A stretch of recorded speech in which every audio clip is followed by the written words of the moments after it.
All right. Well, I think defensively last game gave us some confidence. I thought that we executed our defensive game plan as good as we've done all year.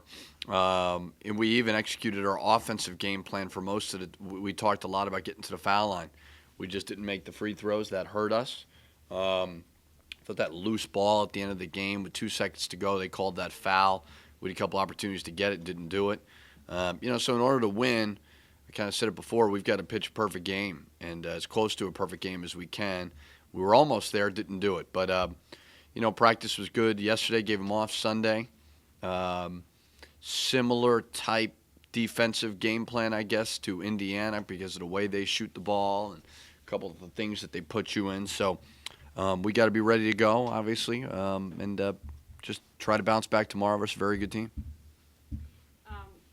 With your defense and that last performance, do you feel like that's something that clicked in the guys' heads, something that you can build on going forward? Yeah, I mean, I do think that some of it had to do with the personnel that was in the game. I've always thought that there's a bit of an issue of length in our lineups when it comes to personnel, and like JR, although he's not a great player right now, just by his size alone, I thought it bothered people big time. Where we've had in the past, we've had to play 3 guards. That's no good. Bugs still has a lot of flaws on the defensive side of it. So, unfortunately, that injury sets us back a little bit. But, yeah, it should give us confidence. We'll see how we bounce back from it if we stick with it. When you talk about Bugs, is it a case where a lot of it is effort, or is it just... No, I think the biggest thing that people always want to say is it effort. It's not effort. Guys are working hard. It's a mental thing of understanding, I guess, how to compete on the court and work your way through things mentally. Is Charles's thing. He plays hard, but sometimes what happens is when a mistake happens, do they work through it with effort and execution, intensity? I think that's where the issue is. He's a guy that's just not there with a lot of those things from a mentality standpoint. When things aren't going well, you continuing to work hard, defend, be physical, those things that we need him to be. You have played him in the last couple of games. Do you see something in practice that you like more than... Well, I played him last game. Yeah, I played him last game. That's what I said, the last 2 games, I think. I played him last game. That's what I'm saying. You played him the last 2 games. Oh, I did play him last 2 games. I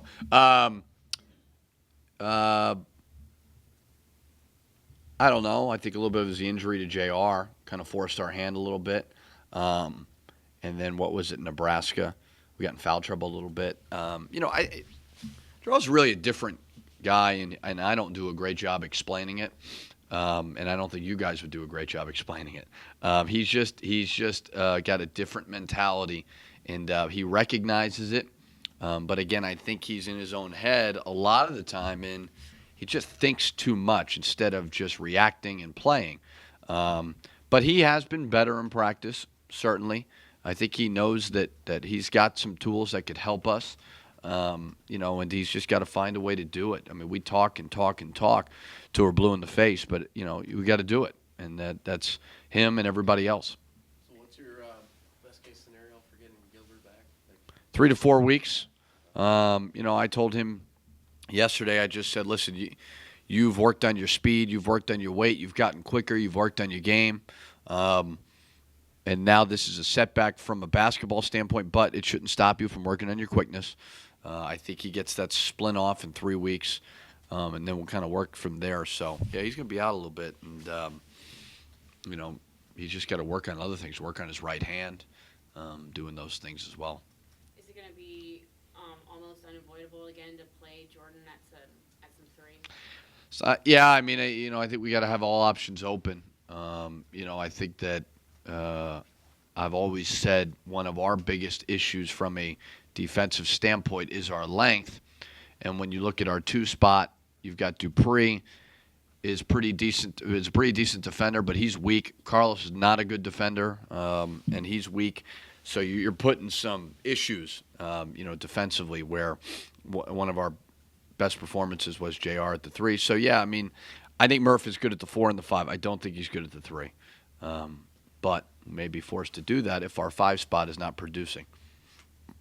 With all of these freshmen, have there been concerns in your mind at times just about the losing piling up too much psychologically and not learning kind of how to win? Yeah, I was speaking to Rich Gannon. I saw him the other day, and he made a great point to me, and you've all heard it. Sometimes you got to lose before you figure out how to win, and I think our guys are going through that right now. I talked to the freshmen and the sophomores about who here plays without some type of burden on their shoulders, whether or not it's mad because you're not playing well, mad at me because I'm coaching you, mad at some type of element that's going on. And I think freshmen do that a lot. They're fighting certain things instead of just playing. Like I think Kevin Dorsey's going through that right now. Instead of just going out and playing, he's concerned, I got fouled on this, right? Where you can't act that way and play well. So I think they're figuring out. They know why we're losing, but now it's doing it. I think it's the biggest thing. Like everybody, we've talked and talked and talked. Well, it's time to start doing it, and they got to figure that out. Certainly, and losing can teach you that. We've talked some about just the guys defensively before last game, looking like maybe they were not caring as much or just not giving the same level of effort. But you didn't see that as much as you just see a lot of youth and just kind of learning. I think it happens during the game. And I think they don't know where to turn. Like, I think if you watched the Cavs and the Warriors last night, would you say the Cavs didn't care about that game? They did, but when something happened in the course of the game, they didn't know where to turn, and they lose confidence. And I think it's a confidence issue more than anything. And, it's everybody, in my opinion, we all do it. You do it when you write a crappy article. I do it when we lose games. It's a joke. Yeah, you lose confidence. We all do it. But where do you turn? Where do you turn? And Richard Coffey, who spoke to our team, had a great line to our team. He said, you got to turn to courage when you lose confidence. And it was a great point because we all do it. I do it. Players do it. But where do you turn in the course of the game to get your confidence back? And that's something we've talked about a lot. And I do think experience gives you that because I've tried to tell them over and over again, in my young basketball career as a head coach, I always tell them at the beginning of the year, this year will not go the way you think it's going to go. You think you're going to have a really good sophomore year because you had a good freshman year. It's not going to go the way you want it to go. Seniors, it's not going to. So how do you respond? Where do you turn? Like, you're not making shots. Did you come in late last night? Did you come in the morning? And those things. And I think on the court, it's mentally getting yourself to understand to do your job as well as pick each other up. The picking each other part up, I think, was very evident versus Northwestern and Nebraska. We did not do a good job of it. I do think that's getting better. Talk about that conversation with Coffey, and even before he talked to the team, he said that he talked to you about what he went through. Right. And what do you think the players, what were you hoping that they got out of listening to that from him? Well, I think it's when you're in the moment, and we've lost. Sometimes it's hard to see the big picture. And he kind of talked about it. He said, listen, we had lost, 20-something conference games in a row. And then all of a sudden, we got a little bit older, we got a little bit wiser, and we went to Sweet 16 and an Elite 8. So as much as you think it's unsalvageable, it's not. And some of the great points he had a couple, the courage line I thought was awesome. I thought, he does it for a living. He's really good at it. But I thought when he told our guys, he said, and this was a good one, he said, nobody's coming to save you. Like you think that you're waiting for somebody to come and save it. You gotta fix it yourself. The coaches can only get you so far, and I'm not saying it's all of our fault, but no, you've got to figure it out. You've got to do it. And when your confidence is down, you got to get back to work, and your courage will get you through. I thought all those things were really good. So he was really helpful. Not only that, guy's 6'6", and he led the Big Ten in rebounding. And especially a team like us, who's not a great rebounding team. It was all will, it was all heart, it was all desire. He told us he played the 3, 4, and the 5 times. Murphy can certainly relate to that. So there was a lot of good things about it. And I'm glad I brought him in because he did a good job. Did you have any special message for Murphy, being that he was kind of in a similar position? Yeah, I mean, I think he was just kind of like, how many rebounds you average in a game. I think his big thing to those guys was, okay, Murph, you're averaging 8. What's stopping you from getting 10? Carlos, you're averaging 4. What's stopping you from getting 6? And he just told all those guys, Murphy included, like, you can get a little bit better, but it's on you. I just think with the way guys think today, they're just looking for a lifeline so badly from somebody. And instead of looking themselves in the mirror, I think as you get older, I mean, I'm not trying to be old and wise. I'm 33 years old, but I mean, as I evolve as a person, things go bad and you're trying to blame others. You normally look yourself in the mirror and say, okay, I got to fix this. And I think our players need to understand that. And I thought that's where his message was very, very good.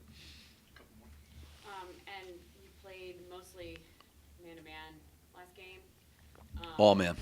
All man. Switch over from playing a lot of zone. Because is that something that you want to maybe use more of going forward? You liked the looks of it? No, I thought what it was I was gonna play some zone, but I thought our man-to-man was really good. And it just, I think every opponent is different. Like, certainly it scares me versus Michigan because they're such a great catch-and-shoot team, and they've got very good length at their 2, 3s, and 4s. And I think that's something we're striving to get to because they'll just shoot over you with their feet set. But zone definitely has value. So I'm not going to shelf that by any means. You brought in any more speakers like Richard Coffey this season than usual? No, not really, not yet. I mean, I'm open to anything. Like I was talking to, Hugh McCutcheon's walking across the court to go lift, and we're stretching, and I brought him over. I said, what was the difference between last year and this year? I said, I said, I don't know your team. I said, did you have an influx of talent coming in? He goes, no. He goes, people started to figure it out. So maybe bring somebody like him in. I mean, it's like when you're going on a diet and you're trying to figure out how to lose weight and you're doing a million different plans. It's not as complex as we're really making it out to be. It's always nice to have a different voice. But the guys know what to do. At some point, you got to do it. And, I'm always open to different voices because you got a long season. Whoever's got that magic potion, by all means, I'll take it. But I don't think it's as complex as we're making it out to be. But, yeah, I'm open to it. With Jordan, I know he had that huge game offensively versus Clemson. Since then, I think he's had maybe one 19-point game. But for the most part, he hasn't really had that breakout offensive game. Is it because of free throw shooting? Is it because not being on the court with foul trouble? I know he was not in foul trouble the other game. Scouting. He was getting trapped. He's posting up too far out. He's catching the ball in bad positions. Free throw shooting is certainly an issue. There's points there that he can get, but I think it's scouting more than anything. Is there something that he can do besides obviously the team? Post up deeper would be one I would say. Go quicker on his moves, and just continue to evolve his post presence. What happened with Gilbert in the game? How did he disappear? Oh, it was going for a loose ball. I think it was our ball. It was in front of our bench. I don't remember, to be honest with you. It looked like we couldn't see it very well, obviously, but it looked like he was really reacting to it on the bench. Yes, he was reacting. I told him, you scared me, because I was at the Kevin Ware game. And I'm like, don't react like that for a dislocated finger. And he goes, it looked bad. I said, well, don't do that on a dislocated finger. So I kind of, when he did it, I kind of looked away like, oh, boy, I don't want to see this again. But I think he was just diving for a loose ball. It's not that bad. I think he just got a little freaked out by it. Thank you. Thanks.